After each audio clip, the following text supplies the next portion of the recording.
warahmatullahi wabarakatuh. Hai Sobat Love Pink, bagaimana kabarnya? Semoga kita selalu diberikan kesehatan.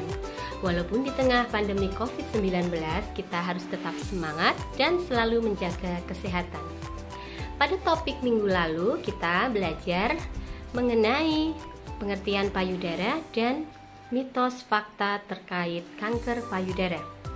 Pada topik hari ini, kita akan belajar tanda-tanda kanker payudara. Tanda-tanda kanker payudara pada tahap awal adalah berupa benjolan pada payudara atau bisa juga pada ketiak. Benjolan pada kanker payudara ini berupa massa yang berbentuk bulat, lunak, dan terasa menyakitkan saat ditekan. Namun tidak semua benjolan pada payudara itu merupakan kanker payudara. Nah, sebaiknya apabila pada payudara kita atau pada ketiak kita terdapat benjolan, sebaiknya kita segera periksakan ke dokter.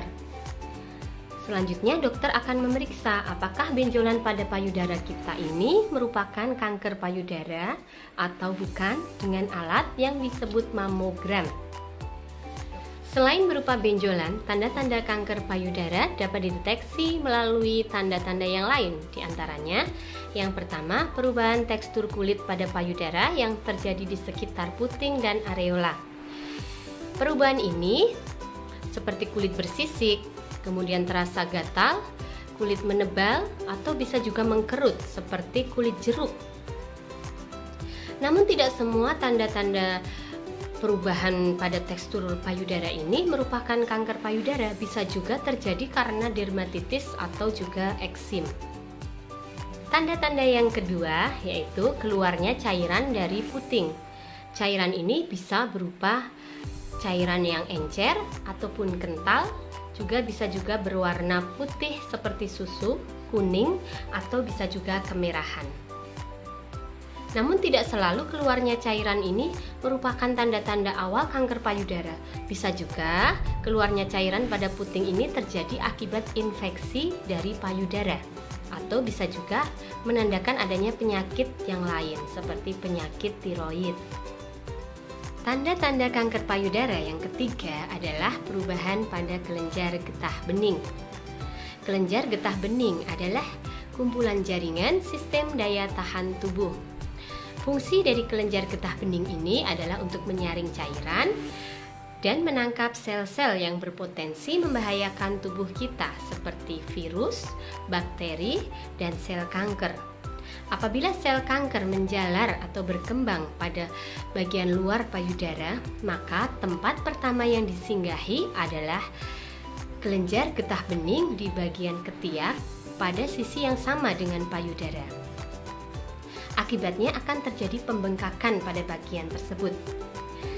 Selain pada ketiak, pembengkakan ini juga bisa terjadi pada daerah sekitar tulang selangkangan. Namun tidak selalu perubahan ini merupakan tanda-tanda awal dari kanker payudara ya. Tanda-tanda kanker payudara yang keempat adalah nyeri pada payudara saat ditekan dan ketidaknyamanan pada payudara. Payudara akan terasa panas seperti terbakar. Namun ada juga kanker payudara yang tidak menimbulkan rasa sakit pada payudara. Tanda-tanda awal kanker payudara yang kelima adalah puting susu tenggelam. Puting susu tenggelam ini terjadi karena perubahan sel di belakang puting susu. Perubahan ini menyebabkan puting susu terbalik ke bagian dalam atau ke arah dalam. Selain itu juga terjadi perubahan bentuk dan ukuran pada puting susu. Namun perubahan ini bisa juga terjadi selama masa menstruasi atau ovulasi. Nah, apabila terjadi di luar siklus menstruasi, maka itulah yang harus kita konsultasikan kepada dokter. Tanda-tanda awal dari kanker payudara yang ketujuh adalah kulit payudara kemerahan. Warnanya menjadi merah, ungu seperti memar, atau bisa juga kebiruan. Tanda-tanda awal kanker payudara yang ketujuh yaitu pembengkakan pada payudara. Kita harus mengamati apabila payudara kita yang satu berbeda dengan payudara yang lain, dan itu terjadi secara tiba-tiba, maka itu patut kita waspadai. Siapa tahu itu merupakan salah satu tanda awal dari kanker payudara. Kemudian kulit pada payudara kita juga terasa kencang. Sobat Lovepink, itulah tadi tanda-tanda awal dari kanker payudara. Namun tidak selalu perubahan pada payudara merupakan tanda-tanda awal dari kanker payudara. Perubahan pada payudara bisa terjadi karena faktor hormonal, faktor usia, infeksi, atau mungkin adanya penyakit tertentu. Jadi Sobat Lovepink jangan bersedih atau khawatir apabila ada tanda-tanda awal dari kanker payudara pada payudara kalian. Kita harus rajin memeriksakan diri kita ke dokter. Oke Sobat Lovepink, jangan lupa selalu menjaga kesehatan, sayangi diri kalian dan keluarga. Salam sehat.